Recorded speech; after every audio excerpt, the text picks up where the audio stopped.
Eesti Flora peatreener Tarmo Rüütli täna tuli Tartu Tammeka vastu 4-0 võit, et kuidas te mänguga rahule jäite täna? No lõpuks kujunes jah, seis nagu selliseks nagu oleks veenev võit, aga tegelikult ju see 1-0 püsis üsna kaua ja närviline seis oli nagu suur osa sellest mängust, et lõpuks peab muidugi rahul olema, aga ma ütlen, et Tammeka nagu rabeles ikka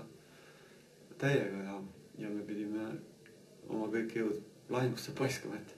et seda seisu tõesti nagu viia natuke rohkem kui 1-0, et see 1-0 on selline, et üks eksimus ja ongi edu käest libisenud, nii et igati korralik mäng Tammeka poolt ja enda meeskonnaga ma olen rahul, võit tuli ikka ära. Esimene värav tuli kohe päris esimestel minutitel, et kas oligi teie eesmärk kohe nii alguses ette minna siis või tuli see teile endale ka natuke üllatusena, et nii kiiresti see avavärav tuli? No eks nende väravate jaoks on ikka vaja natuke sportlikku õnne ja ju siis tol hetkel oli see õnn meie poolt ja eks esimene värav nii pani nagu oma pitseri sellele mängule, et tihtipeale sa ründad ja see värav ei tulegi, nii et seekord jah, õnn soosis meid ja meeste rikkus ka ja allatuult suutsime jah selle nurgalöögi ära lüüa, kusjuures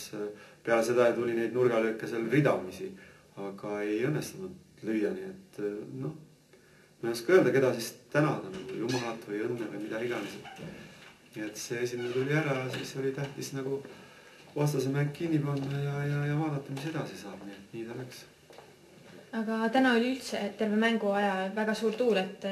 kas ja kui suurt rolli see tuul täna kokkuvõttes mängis? No vast ikka mängis, et eks võib-olla see esimene nurgalööki, arvatavasti oli seal tuul ka mingil määral nagu mängus, et võib-olla väravaht või kaitsemängijad ei saanud teha õiget arvestust.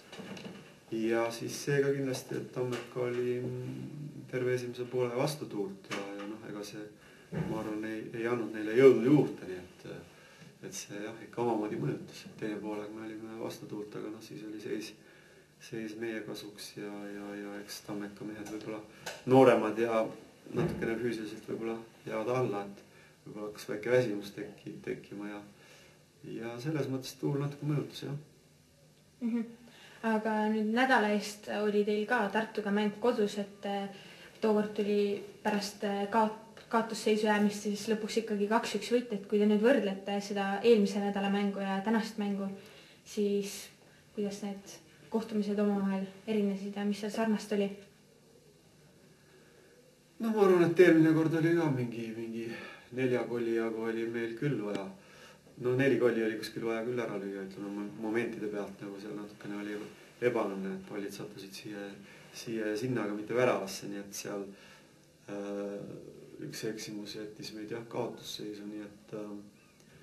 et võrrelda võib neid mänge selle poolest, et minu arust Tammeka oli mõlemas mängus väga sitke vastane ja ma ütlen veel kord, et me pidime pingutama kõigest väest, et Tammeka mängu lõhkuda, sest Tammeka minu arust mängib väga ilusat ja tehnilist jalgpalli, et nad ei oota lihtsalt mingit sellist juhuslikku edu, vaid